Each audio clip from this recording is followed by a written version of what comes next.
Hello guys, myself Vinod Kumar Yadav. I welcome all of you in my online classes of medical surgical nursing. As we know, we are discussing about the emergency conditions. We already discussed about many emergency conditions like respiratory distress, hemorrhage, poisoning. Today we are going to discuss about some common but very serious conditions that also deal with the emergency care, in which the first one is frost bite. Frost bite, इसके नाम से आपको लग रहा है पता नहीं क्या है, लेकिन ये बहुत सिंपल सी चीज़ है. जब कभी एक्सट्रीम कोल्ड की वजह से अपनी एक्सट्रीमिटीज मेनली फिंगर्स या हैंड, ईयर्स, नोज, इनमें एक्सट्रीम कोल्ड की वजह से क्या है, कोई कुछ पार्ट बिल्कुल नम हो जाता है या उस पार्ट की सप्लाई बिल्कुल ऑब्स्ट्रक्ट हो जाती है. तो उस कंडीशन में क्या होता है, जो एक्सट्रीम कोल्ड की वजह से जो वेसल्स होती हैं उनका कॉन्स्ट्रिक्शन हो जाता है, और कॉन्स्ट्रिक्शन होने की वजह से वहाँ की जो ब्लड सप्लाई है, ऑक्सीजन सप्लाई है, वो इंटरप्ट हो जाती है, और उसकी वजह से टिश्यू डैमेज, नेक्रोसिस जैसी कंडीशंस अराइज हो सकती हैं. तो ये कंडीशन कहलाती है frostbite. Frostbite is trauma from exposure to freezing temperature and actual freezing of the tissues, fluid in the cell and intracellular space. मतलब एक्सट्रीम कोल्ड की वजह से या फ्रीजिंग टेम्परेचर या बहुत लो टेम्परेचर है जब है, तब अपना क्या है, बॉडी के कुछ पार्ट्स ऐसे होते हैं जो डायरेक्ट एक्सपोजर में होते हैं, नोज, ईयर, फिंगर्स. तो इनमें क्या होता है, जो इनका सेल्यूलर फ्लूइड है या टिश्यू फ्लूइड होता है, वो उस फ्रीजिंग टेम्परेचर की वजह से फ्रीज हो जाता है, और उसकी वजह से सेल्यूलर डैमेज हो जाता है या ट्रॉमा अराइज हो जाता है टिश्यूज़ के अंदर. उसको बोला जाता है frost bite.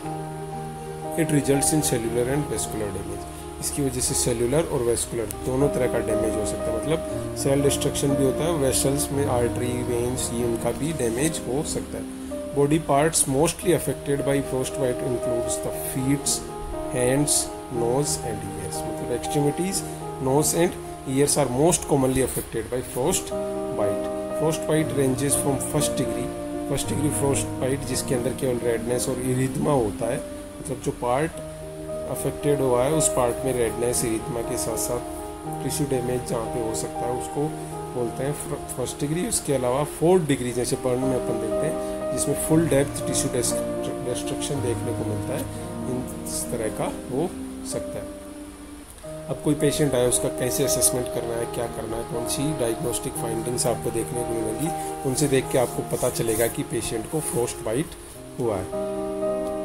A frozen extremity may be hard, cold and insensitive to touch and may appear white और मोटेल्ड ब्लू वाइट.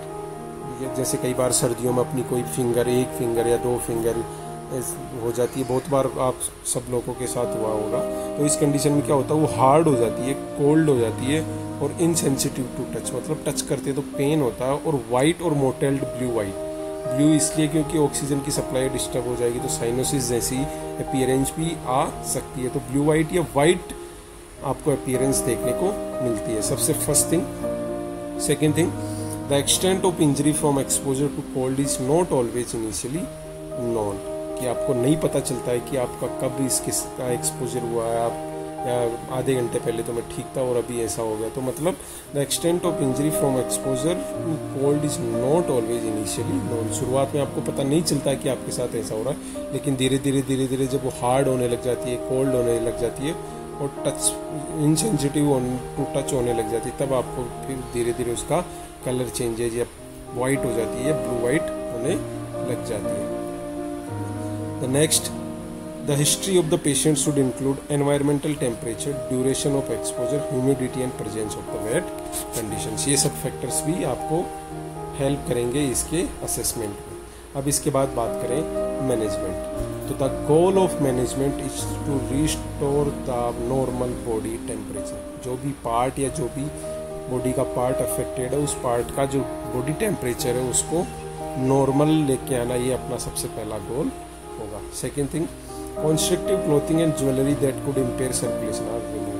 अगर आपने इसके ऐसी कंडीशन हो रही है और आपने कुछ ऐसा पहन रखा है जिसकी वजह से आपका ब्लड सर्कुलेशन इम्पेयर हो सकता है, जैसे कोई रबर बैंड पहन रखा हो या कोई ऐसा स्वेटर पहन रखा हो जिसका जो बहुत टाइट है, या कोई ऐसी क्लोथिंग पहन रखी हो जो टाइट है, तो उनको अपने को रिमूव करना है। Next point, if the lower extremities are involve the patient should not be allowed to ambulate. अगर आपकी लोअर एक्सट्रीमिटी इन्वॉल्व है तो आपको पेशेंट को एम्बुलेट नहीं करना, मतलब उसको चलने नहीं देना, पेशेंट उसको स्टेबल करना है, पेशेंट के एक्सट्रीमिटी को हिलाना नहीं है या एम्बुलेट चलाना नहीं है। इसके बाद नेक्स्ट पॉइंट जो होगा, controlled yet rapid rewarming is institute. जब तक आप रीवार्मिंग स्टार्ट नहीं कर देते उस पार्ट की, तब तक आपको उसको एम्बुलेट नहीं करना है। The extremity is usually placed in a 37 to 40 degree centigrade और 98 to 104 degree Fahrenheit circulating bath for 30 to 40 minutes spans.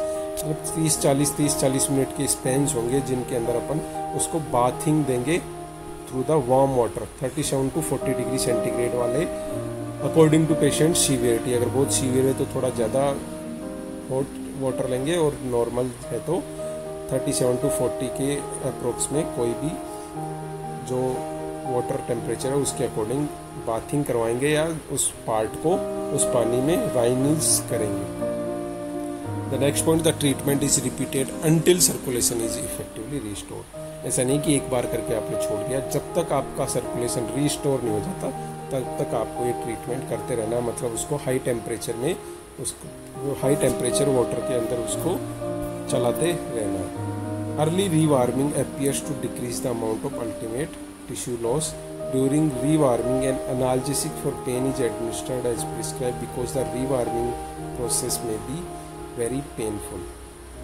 मतलब अगर अर्ली रिवार्मिंग आपने स्टार्ट कर दी है तो मे बी टिश्यू जो लॉस है उसको आप बचा सकते हो या उसके जो एक्सटेंट है उसको कम कर सकते हो। और साथ में जब भी आप रीवार्मिंग का प्रोसेस करते हो तो पेशेंट को एनाल्जेसिक्स की नीड हो सकती है, क्योंकि एनाल्जेसिक्स इसलिए नीड होगी क्योंकि वहाँ पे पेन हो सकता है। तो सेंसिटिविटी टू टच था तो उसकी वजह से पेशेंट को वो जब रीवार्मिंग के प्रोसेस में आएगी तो वहाँ पे जो नर्व्स एंडिंग्स हैं वो इरिटेट हो सकती हैं, वापस उनके अंदर सेंसेशन आएंगे और उसकी वजह से वहाँ पे सीवियर पेन हो सकता है। तो पेशेंट को एनाल्जेसिक्स की भी ज़रूरत पड़ सकती है, तो वो आपको एडमिनिस्टर करना है। Next, to avoid further mechanical injury the body part is not handle massage is contraindicated. मतलब आपको उस पार्ट की मसाज नहीं करनी है और ना ही उस पार्ट को ज़्यादा हिलने डुलने देना है, मतलब उसको एक स्टेबल पोजीशन में ही रहने देना है ताकि इसकी वजह से और फर्दर मैकेनिकल इंजरीज ना हो सके।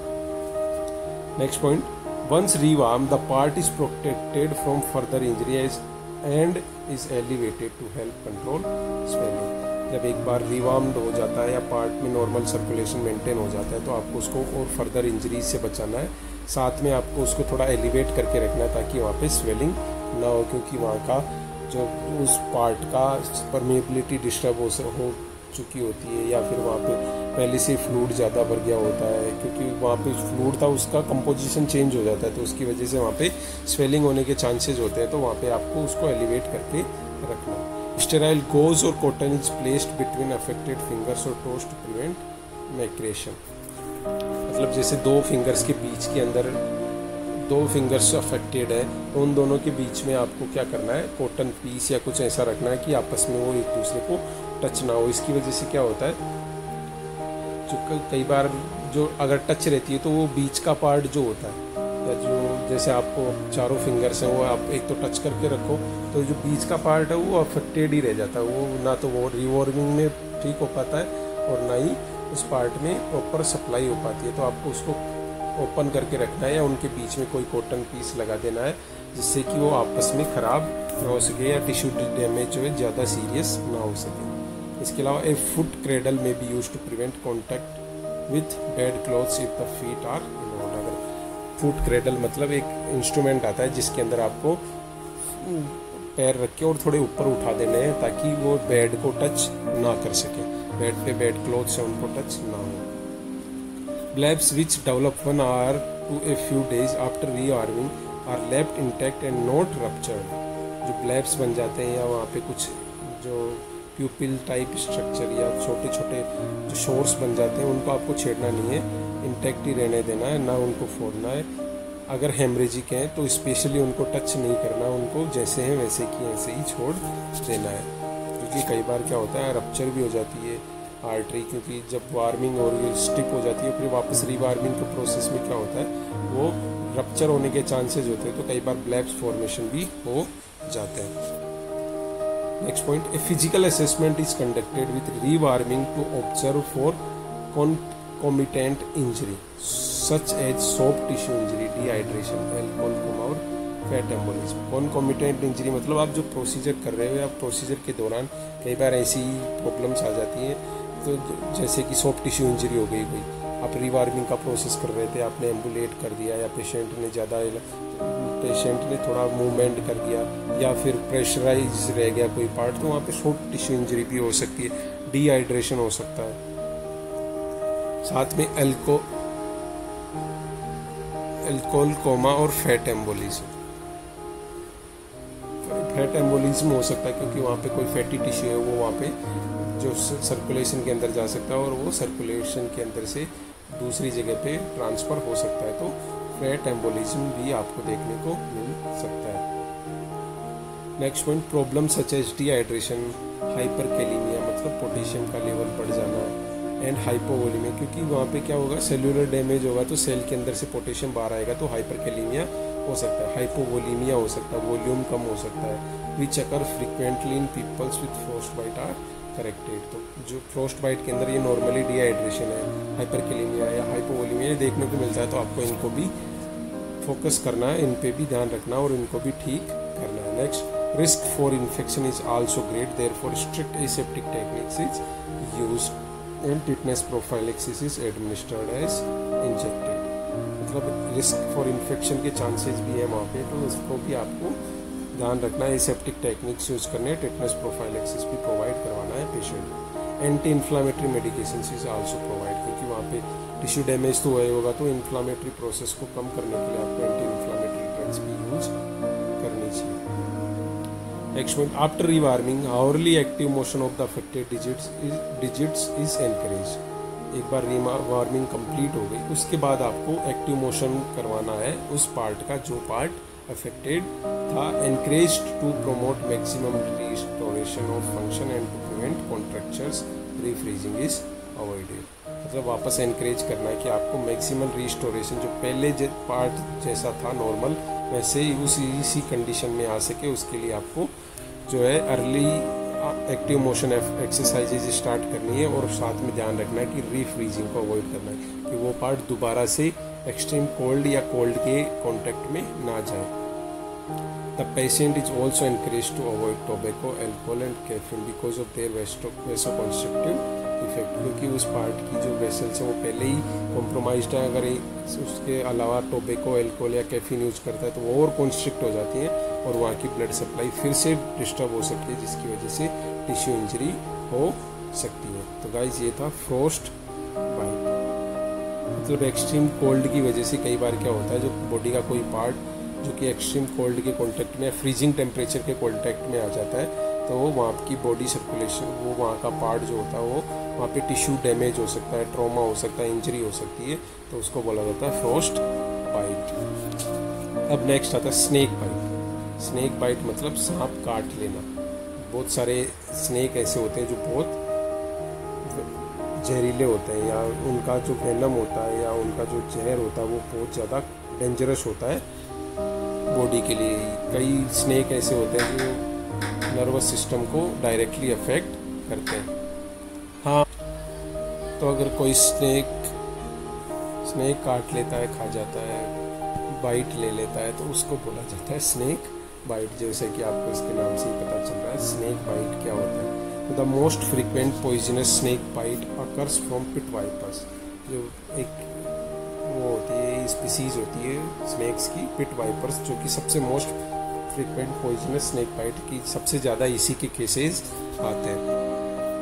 बहुत सारे स्नेक ऐसे होते हैं जिनका venom direct central nervous system को अफेक्ट करता है, उसकी वजह से डेथ जल्दी अकर हो जाती है। तो अपने को ध्यान रखना है सबसे जो इम्पोर्टेंट चीज़ें होती हैं वो इसके अंदर ये होती हैं कि कौन सा स्नेक था, कैसी इंजरी थी, कितने टाइम पहले हुई थी, तो वो सब चीज़ें आपको इसमें ध्यान रखनी है। तो जो सबसे मोस्ट कॉमनली पाया जाने वाला या फ्रिक्वेंटली होने वाला स्नेक बाइट जो होता है पिट वाइपर्स की वजह से होता है। And the most common site is the upper extremity.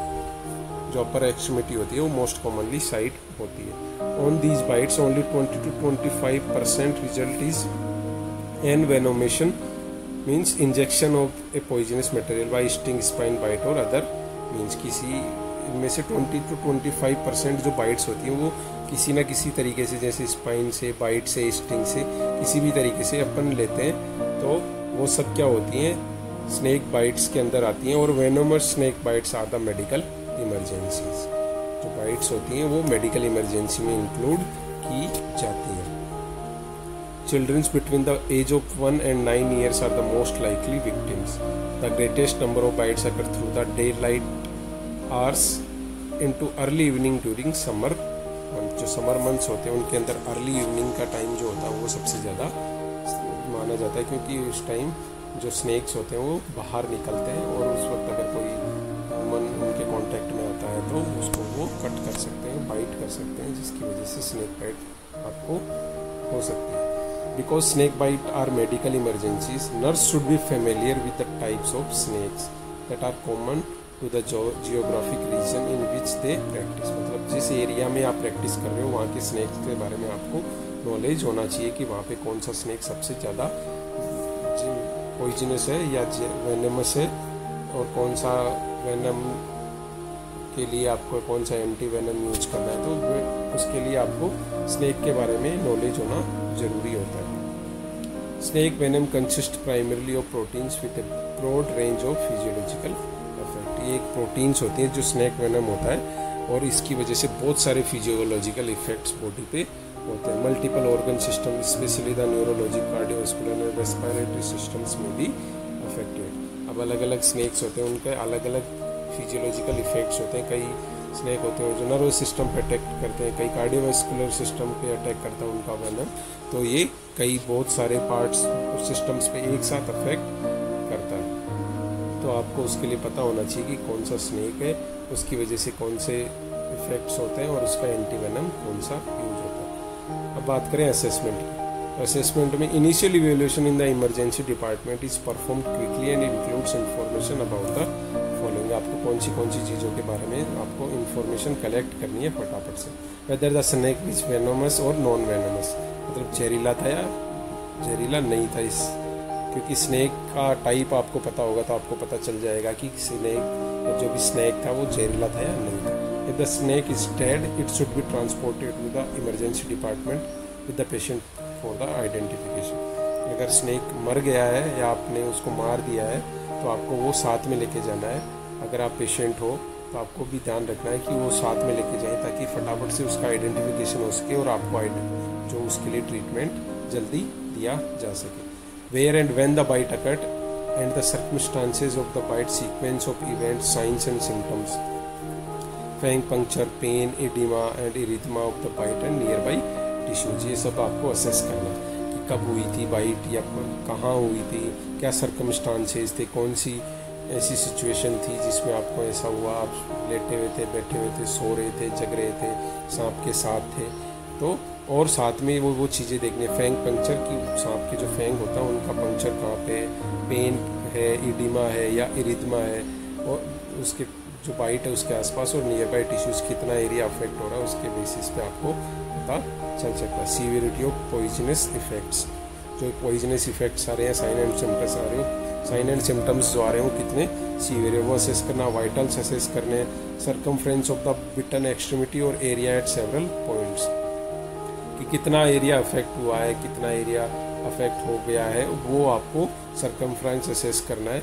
The circumference of the extremity that was bitten is compared with the circumference of the opposite extremity, कि कितना अफेक्ट हुआ है इसका पता लगाने के लिए आपको जिस एक्सट्रीमिटी में स्नेक बाइट हुआ है या जहाँ पे बिटन किया है, बिट किया है, बाइट किया है पेशेंट ने, सॉरी स्नेक ने, उस एरिया का कंपैरिजन दूसरे जो एक्सट्रीमिटी है उससे करके अपन उसकी सीवियरिटी का है, उसके एक्सटेंट का पता लगा सकते हैं। लेबोरेटरी डाटा जैसे CBC, urine analysis and clotting studies करके आपको और फर्दर उसके बारे में पता चल सकता है। अब बात करें मैनेजमेंट की।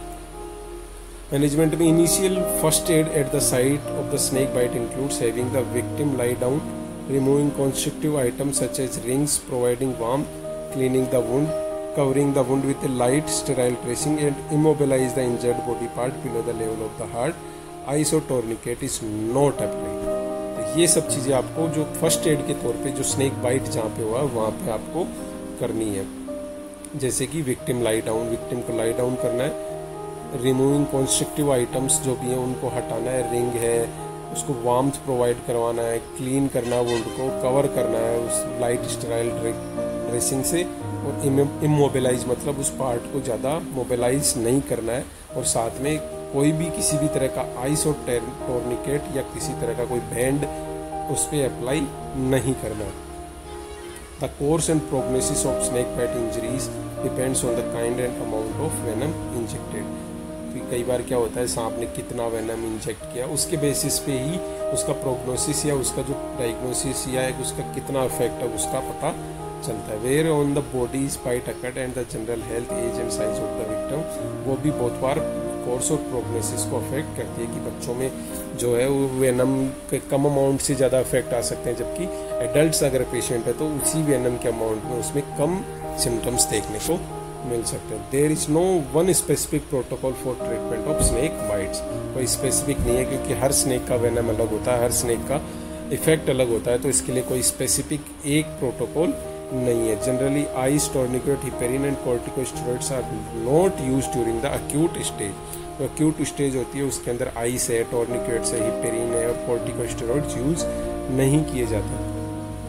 Corticosteroids are contraindicated in the first 6 to 8 hours after the bite because they may depress antibody production and hinder the act of antivenin। जो एंटीवेनम यूज करते हैं उसके अफेक्ट को कम कर सकते हैं और साथ में एंटीबॉडी प्रोडक्शन को भी, क्योंकि इन्फ्लामेशन का प्रोसेस को कम कर देंगे तो उसकी वजह से एंटीबॉडी प्रोडक्शन या जो बॉडी का इन्फ्लामेटरी प्रोसेस है वो स्लो हो जाएगा और उसकी वजह से इनका इफेक्ट कम हो जाएगा, एंटीबॉडी प्रोडक्शन भी कम हो जाएगा। एंटीवेनिन क्या होता है? Antitoxin manufactured from the snake's venom and used to track snake bite. जो एंटीवेनिन या एंटीवेनम जिसको बोलते हैं वो क्या होता है? जो स्नेक होता है उसी के वेनम से बनाया हुआ एक ट्रीटमेंट होता है जो कि उसके अगेंस्ट ही काम करता है। पेरेंट्रल फ्लूइड्स में भी used to treat hypotension. If vasopressors are used to treat hypotension their use should be short. Hypotension अगर हो रही है तो पेरेंट्रल फ्लूइड्स दे सकते हैं, वेसोप्रेशर्स यूज कर सकते हैं, पर लंबे टाइम तक वेसोप्रेशर्स भी यूज नहीं कर रहे। Surgical exploration of the bite is rarely indicated. मतलब आप सर्जिकली उस जो बाइट हुआ उसको आप काट के या कुछ कर रहे हो तो ये बहुत रेयर कंडीशंस में आपको करना पड़ता है, बाकी ऐसा नहीं होता। Typically the patient is observed closely for at least 6 hours. The patient never left unattended. Patient को बिना अटेंड करे आपको नहीं देखना है कि कुछ कोई बात नहीं, जो होना था हो गया, क्योंकि बहुत सारे वेनम्स ऐसे होते हैं जिनका इफेक्ट स्लोली होता है और बाद में वो डेथ भी कॉज कर सकते हैं। तो आपको कंटिन्यूसली उसको ऑब्जर्वेशन में रखना। अब नेक्स्ट बात करें एडमिनिस्ट्रेशन ऑफ एंटीवेनिन या एंटीटॉक्सिन या एंटीवेनम।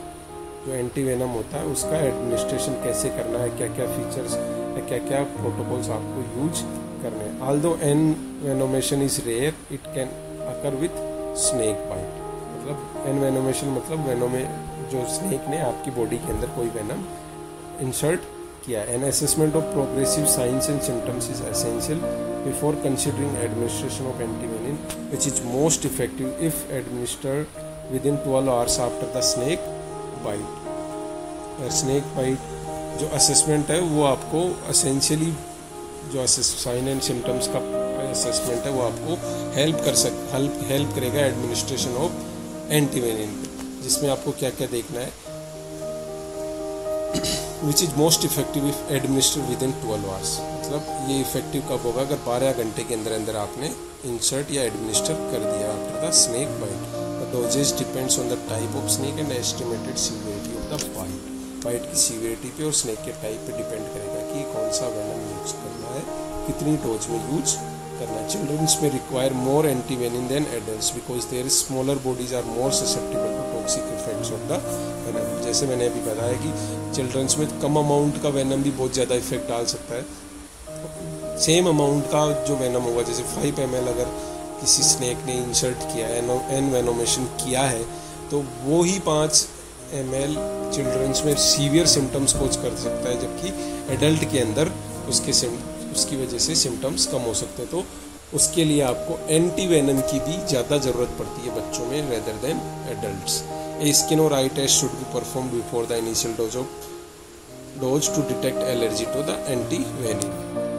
आई टेस्ट और स्किन टेस्ट करके देखते हैं ताकि जो एंटी वेनिन है उसकी एलर्जी तो नहीं है, उसकी वजह से किसी को एलर्जी हो पेशेंट को, तो उसको पहले असेस करते हैं, तो उसके लिए एलर्जी टेस्ट भी करते हैं। However, because even the skin test can cause an anaphylactic reactions, patients should not be tested unless antivenin is to be given. Pre-medications with diphenhydramine and cimetidine decrease the allergic response to antivenin. जो cimetidine और डाइफेनिडाहाइड्रामाइन है, ये क्या करती हैं, जो allergic condition या जो हिस्टामिन है उसके या जो एनाफाइलेक्टिक रिएक्शंस होती हैं उनके एक्सटेंट को कम कर देते हैं, ताकि अपन जो एंटीवेनम डाल रहे हैं उसको, क्योंकि ये इमरजेंसी कंडीशन है, यहाँ पे अब इतना टाइम नहीं होता है कई बार कि आपको एलर्जिक टेस्ट करने की ज़रूरत पड़ती है, एलर्जी को असेस करो फिर उसके बाद एंटीवेनम एडमिनिस्टर करो। तो आप पहले क्या साथ में एंटीवेनम के साथ में कुछ एलर्जिक रेस्पॉन्स को डिक्रीज करने वाली मेडिकेशंस भी दे सकते हो, या फिर आपको हर बार जब भी वेनम देते हो, एंटीवेनम देते हो, तो आपको ये यूज करनी है। The antivenom is diluted in 500 to 1000 ml of normal saline solution. The fluid volume may be reduced for children. मतलब जो एंटीवेनिन ऐसा नहीं है कि प्योर एंटीवेनिन ही डाल दिया, उसको डाइल्यूट करना है 500 से 1000 ml of normal saline solution में। ये डिपेंड कर सकता है on the basis of patient's age, body size के ऊपर ये डिपेंड कर सकता है कि आपको वेरी कर सकते हो कि 500 से 1000 के बीच में आपको कितना लेना है। The infusion is started slowly and the rate is increased after 10 minutes.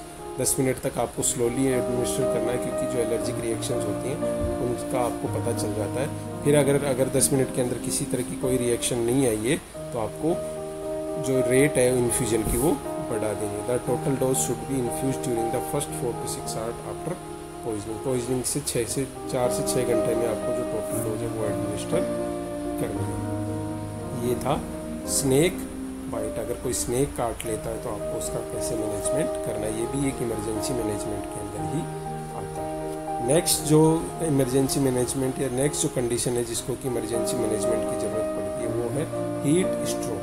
Heat stroke मतलब बहुत ज़्यादा एक्सट्रीम टेम्परेचर या एक्सट्रीम जो हाई टेम्परेचर की वजह से कई बार क्या होता है, बॉडी के सिस्टम्स जो है वो अफेक्ट हो जाते हैं, इंजरी, ट्रॉमा, डिहाइड्रेशन या फेंटिंग, कोमा, डेथ जैसी सिचुएशंस भी हो जाती है। तो हीट स्ट्रोक भी एक इमरजेंसी कंडीशन ही मानी जाती है।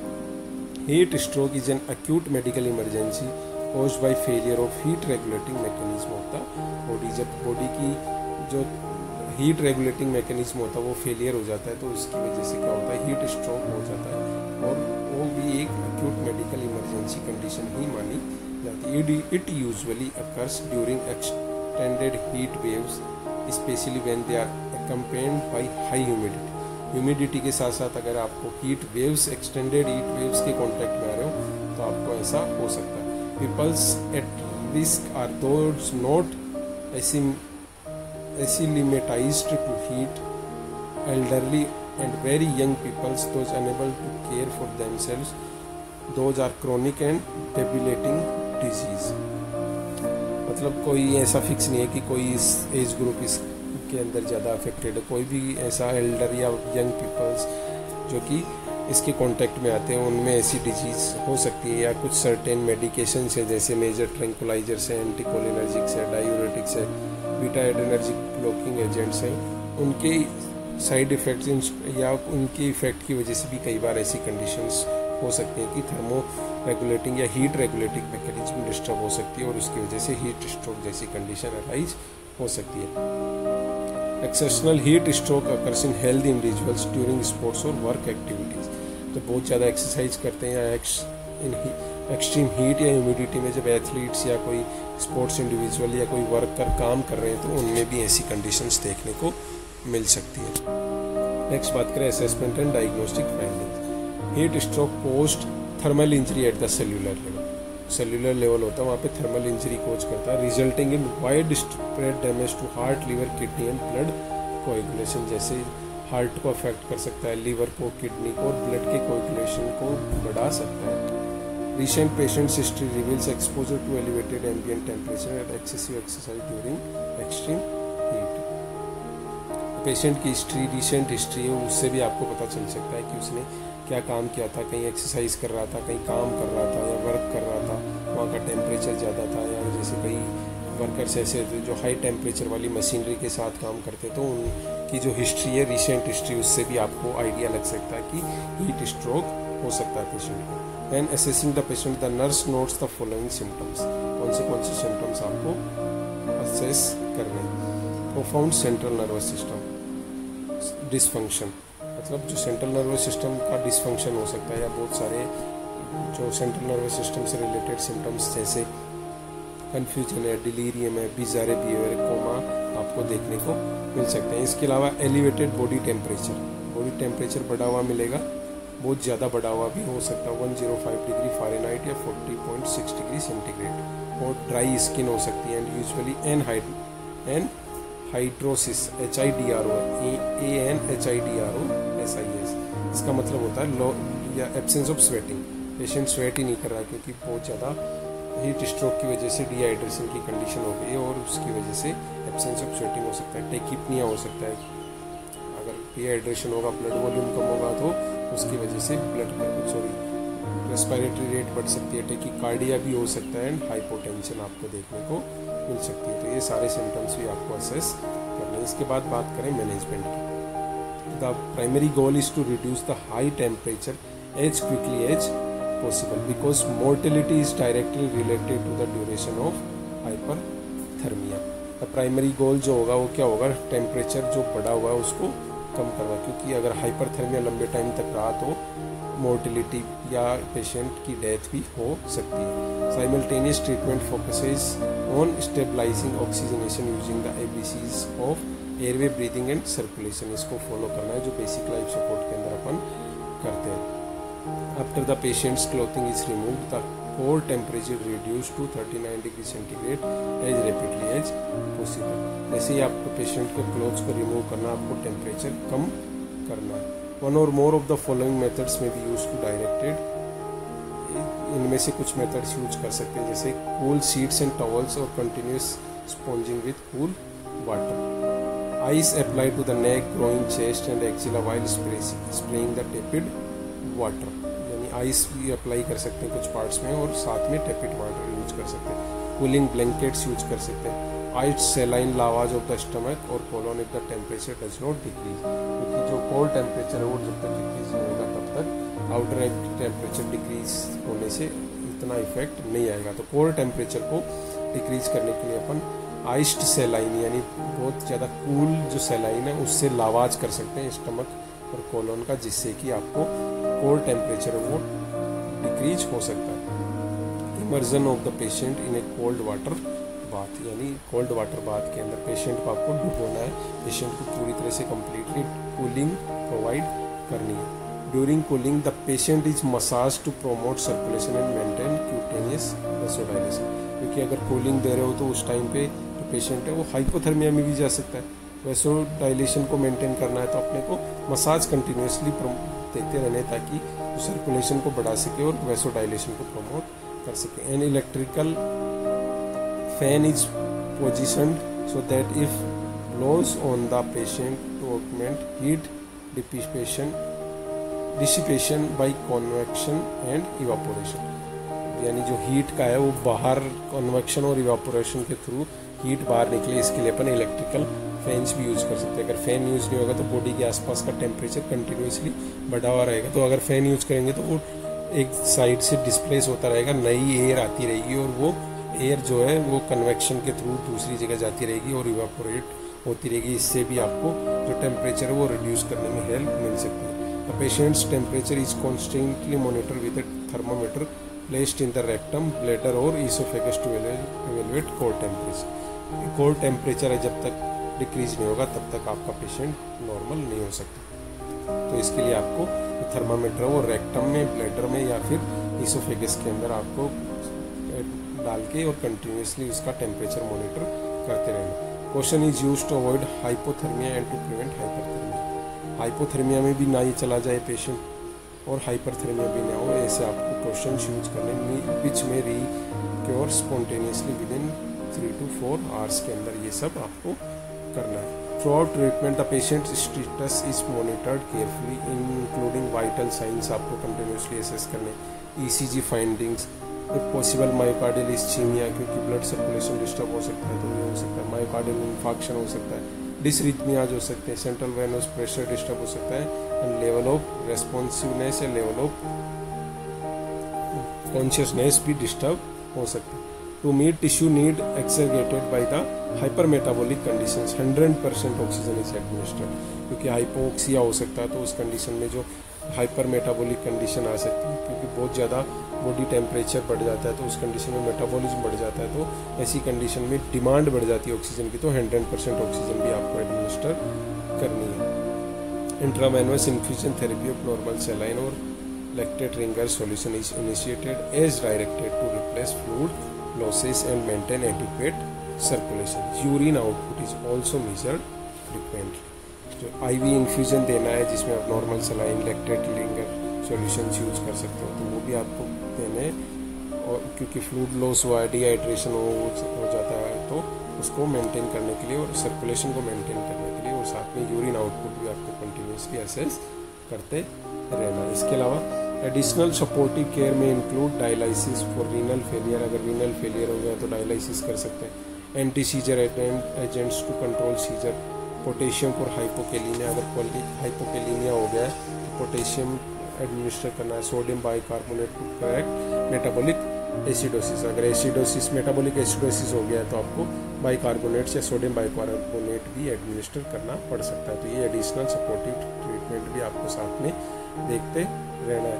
इसके अलावा benzodiazepines and chlorpromazine may be prescribe to suppress seizure activity, seizures में उनके लिए आपको ये मेडिकेशन यूज कर सकते हैं। Patient's education regarding the prevention of petty stroke, जिसके लिए आपको adequate fluid intake, staying out of the sun specially between 10 AM to 2 AM, जब बहुत ज़्यादा सन का एक्सपोजर हो या हीट बहुत ज़्यादा हो उस वक्त आपको बाहर नहीं निकलना है, साथ में फ्लूइड इनटेक कंटिन्यू लेते रहना है। Is also important to prevent a recurrence of heat stroke, तो आपको पेशेंट को एजुकेट भी करना है कि एक बार ठीक होने के बाद कंटिन्यूसली फ्लूइड लेता रहे, और जब सन का टेम्परेचर या बाहर का टेम्परेचर बहुत ज़्यादा हो तो उस वक्त बाहर ना निकले। तो गाइस ये था आज का टॉपिक, जिसमें मैं हमने जो 3 तरह की बाइट्स है, फ्रॉस्ट बाइट जो एक्सट्रीम कोल्ड टेम्परेचर की वजह से होती है, हीट स्ट्रोक जो एक्सट्रीम हॉट टेम्परेचर की वजह से होता है, और स्नेक बाइट जो कि सांप के काटने की वजह से होता है, वो तीनों आज अपन ने डिस्कस किया। Thank you guys for listening me. अच्छा लगा हो, समझ में आया हो तो like, share and subscribe on my YouTube channel named by medical surgical for nurses.